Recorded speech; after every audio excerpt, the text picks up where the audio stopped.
जय हिंद बच्चों, welcome to my science class. हमने अभी तक 2 चैप्टर कंप्लीट कर लिए हैं। अब नेक्स्ट चैप्टर करते हैं। Chapter 12, page number 85, natural disaster. Natural disaster क्या होते हैं? प्राकृतिक आपदा। जो प्राकृतिक रूप से जो आपदाएं आती हैं, जैसे सुनामी आना, अर्थक्वेक आना, फ्लड्स, ठीक है, साइक्लोन, ये सब क्या होता है? नेचुरल होती हैं और ये अपने आप आती है, इस पर हमारा कोई कंट्रोल नहीं होता। Now let's start. A natural disaster is a triple event which is caused by the forces of nature and brings with it destruction, damage, pain and suffering. प्राकृतिक आपदा या विपदा एक भयानक घटना है जो प्रकृति की शक्तियों के कारण होता है, जो इनके फोर्सेस होते हैं उनके कारण होते हैं। जब ये नेचुरल डिजास्टर आते हैं तो क्या होता है? इसके साथ विनाश होता है, क्षति होती है, पीड़ा होती है और इन सबको ये नष्ट कर देती हैं।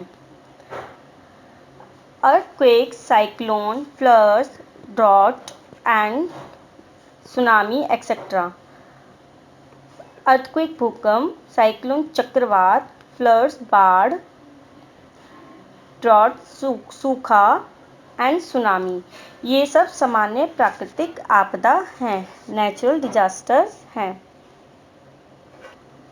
Are some of the common natural disasters. Natural disasters are also called natural calamities. प्राकृतिक आपदाओं को प्राकृतिक आपदा भी कहा जाता है। Human beings have no control over them. मनुष्य का इन पर कोई कंट्रोल नहीं होता। They cause a huge loss of life and property. वे जीवन और जो जीवन होता है, भारी संपत्ति होती है, प्रॉपर्टी वगैरह, उसको क्या करती है? नुकसान पहुंचाती हैं।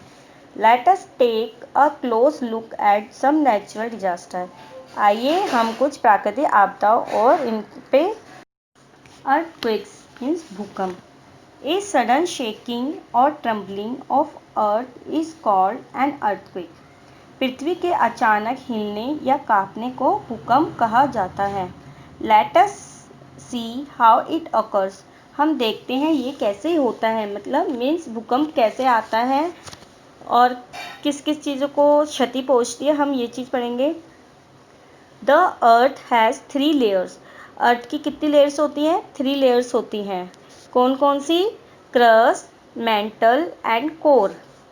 पेज नंबर 85 पे आपको देखो पिक्चर दे रखी है, एक स्ट्रक्चर ऑफ द अर्थ। आप इसमें देखो, जो सबसे बाहरी जो पर लेयर होती है वो क्रस्ट होती है, फिर उसके अंदर मेंटल होती है, फिर उसके अंदर आउटर कोर होता है मीन्स बाहर का, और जो सबसे अंदर होता है वो होता है inner core. The crust is the upper most layer of the earth. जो क्रस्ट है सबसे ऊपरी लेयर होती है। The mental is the middle layer just below the crust. जो मेंटल लेयर होती है वो बीच में होती है और क्रस्ट के नीचे होती है। The core is the inner most layer of the earth. और जो कोर होती है वो सबसे अंदर की लेयर होती है पृथ्वी की। As the earth gets deeper it becomes hotter and hotter. जैसे ही धरती गहरी होती जाती है मीन्स अंदर की ओर, बाहर से अंदर की ओर होती जाती है, यह बहुत ही ज़्यादा गर्म होती जाती है। तो आप अंदाज़ा लगा सकते हो, ये जो इनर कोर है बहुत ज़्यादा क्या होता है? हॉट होता है। At the centre the temperature of the earth is very high. केंद्र, एट द सेंटर, केंद्र में पृथ्वी का तापमान बहुत अधिक होता है। This makes core of the earth in molten state. और जो ये कोर होता है इसमें क्या होता है? पिघला हुआ मैग्मा टाइप होता है, इसमें लिक्विड होता है जो बहुत ज़्यादा हीट करता है, गर्म होता है। This molten matter occurs in the form of layer. यह एक पिघली हुई परत के रूप में इसमें होता है। Above it is the solid crust of the earth, यह पृथ्वी की ठोस परत है। कौन सी? क्रस्ट। क्रस्ट कौन से? ये बहुत ठोस परत होती है पृथ्वी की। The crust is not a whole piece, यह एक पूरा टुकड़ा नहीं है। जो क्रस्ट है ये एक पूरी टुकड़ा नहीं है। तो फिर ये क्या है? It is made of many pieces which fit together closely, यह कई टुकड़ों से बने हैं छोटे छोटे और जिसको एक साथ ये फिट करके क्लोजली रखते हैं। These pieces are called plates. तो इनको क्या, इन पीसेस को क्या कहा गया है? प्लेट्स कहा गया है इन टुकड़ों को। These plates float on the molten matter below them. Plates के नीचे पिघला हुआ पदार्थ होता है जो क्या होता है? तैरता रहता है। The plates sometimes collide against each other or move past each other. Plates क्या करती है? कभी कभी एक दूसरे से टकराती हैं और एक दूसरे से ऊपर गुजर जाती हैं। It is this movement of plates that disturb the rocks in the interior of the earth. Interior means होता है अंदर। तो प्लेटों के इन मूवमेंट के कारण क्या होता है बेटा? पृथ्वी के जो भीतरी चट्टानें होती है, प्लेट्स होती है, वो आपस में टकराने लगती है और जिससे क्या होता है? भूकंप आता है। This disturbance in the rocks causes the shaking और ट्रम्बलिंग ऑफ द अर्थ। तो इससे चट्टानों में अशांति हो जाती है और इसी से ही पृथ्वी में भूकंप आने लगते हैं। Sometimes during an earthquake when the ground shakes large crack can be seen in the ground. तो आपको पता है कभी कभी इसमें क्या होता है? भूकंप आने पर पृथ्वी हिलने लग जाती है, शेक करने लग जाती है एंड जो जमीन और क्रैक्स हो जाते हैं, इसमें लंबे लंबे दरारें आ जाती हैं और ग्राउंड पे आप देखते हो कुछ ग्राउंड होती है कहीं जगह की, वो फटने लग जाती है। Earthquakes are nature's most catastrophic and devastating events. भूकंप प्रकृति की सबसे विनाशकारी और विनाशकारी घटनाएं हैं, क्योंकि जब भी यह आती है तो कुछ ना कुछ विनाश करके ही जाती हैं। Earthquakes destroy large cities and take thousands of lives within few seconds. भूकंप जब आता है तो क्या होता है? कुछ ही सेकंड में हजारों लोगों को जीवन को ले जाते हैं, मतलब उनको जीवन को नष्ट कर देते हैं, उनके घर को तोड़ देते हैं या घर उनका गिर जाता है भूकंप के कारण। तो इनको Though earthquakes are unpredictable, scientists have identified various areas of the world where the earthquake occurs. यद्यपि जो भूकंप होता है हम उनकी भविष्यवाणी नहीं कर सकते कि कब आएगा कब नहीं आएगा, ना ही वैज्ञानिक कर सकते, पर लेकिन क्या है, जो वैज्ञानिक है हमारे, जो उन विश्व के जहाँ भी जो अर्थक्वेक आता है उन क्षेत्रों की पहचान करते हैं कि कहाँ ज़्यादा अर्थक्वेक्स आते हैं। These areas are called as earthquake prone areas. ये जहाँ पे सबसे ज़्यादा भूकंप आते हैं उस क्षेत्र को क्या कहा गया? अर्थक्वेक प्रोन एरियाज, भूकंप प्रवण क्षेत्र कहा जाता है। इन इंडिया में क्या होता है? भारत में कहाँ कहाँ आता है? अभी आपने भी देखा होगा, मोस्टली सभी ने फील भी किया होगा 2 to 3 months कि दिल्ली में भी कितनी टाइम्स भूकंप आए थे। Delhi, Assam and some areas in Uttarakhand, Kashmir and Gujarat lie near the earthquake prone area.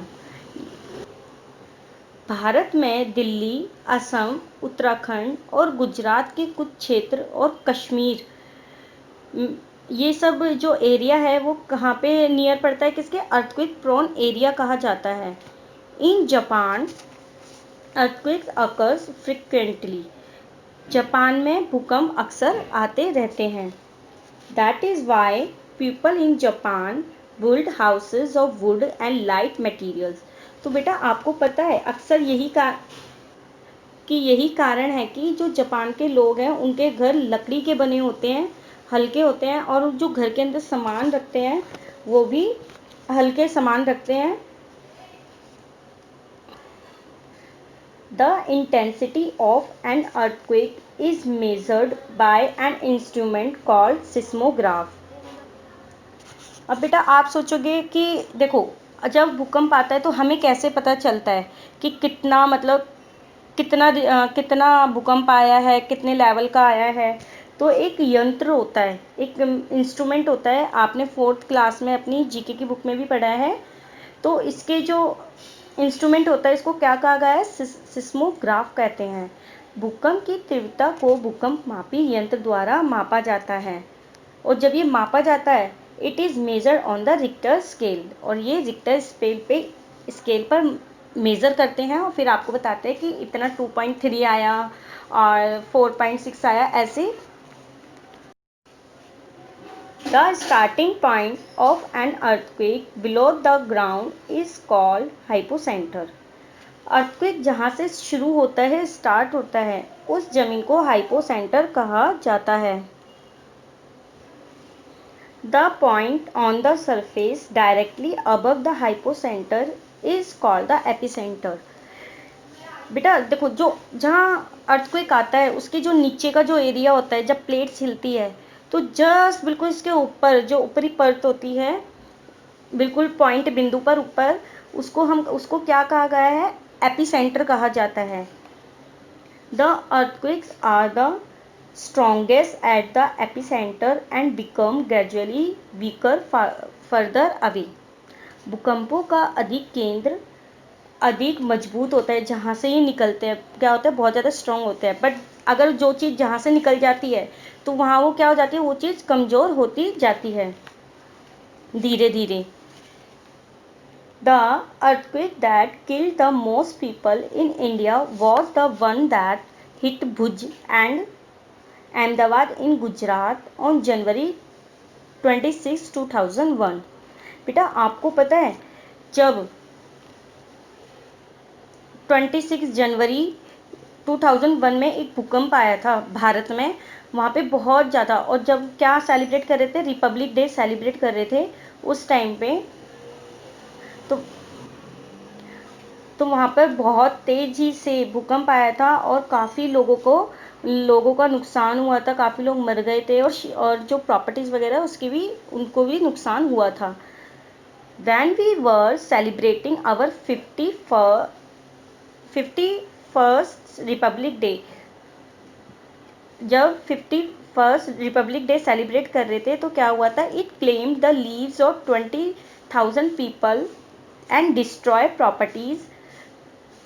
इसमें 20,000 लोगों की जान चली गई थी, और जो प्रॉपर्टीज़ नष्ट हुई थी, वो कितनी प्रॉपर्टी नष्ट हुई थी, value 30 billions rupees in just a few second.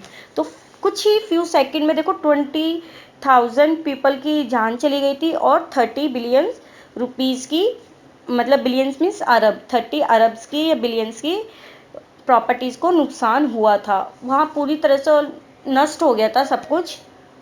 आप देखना, आप अपने घर में किसी बड़े से पूछना कि वहाँ कितनी ही मतलब नुकसान हुआ था, और आप ये देख भी सकते हो, यूट्यूब पे आप सर्च करना कि कहाँ कैसे नुकसान होता है और अर्थक्वेक कैसे आता है, इसकी आप वीडियो डालना यूट्यूब पे, आपको सब मिल जाएगा कि कैसे कैसे आता है। अगर आप क्लास में होते तो मैं आपको इसकी वीडियोस दिखाती, जैसे मैं आपको पहले दिखाती थी कि हर चीज़ की वीडियो दिखाती थी, समझाती थी। तो आप अपने घर पे देखना, यूट्यूब पे सर्च करके कि अर्थक्वेक कैसे आता है, उसको कैसे मापते हैं और उसका इंस्ट्रूमेंट कैसे होता है।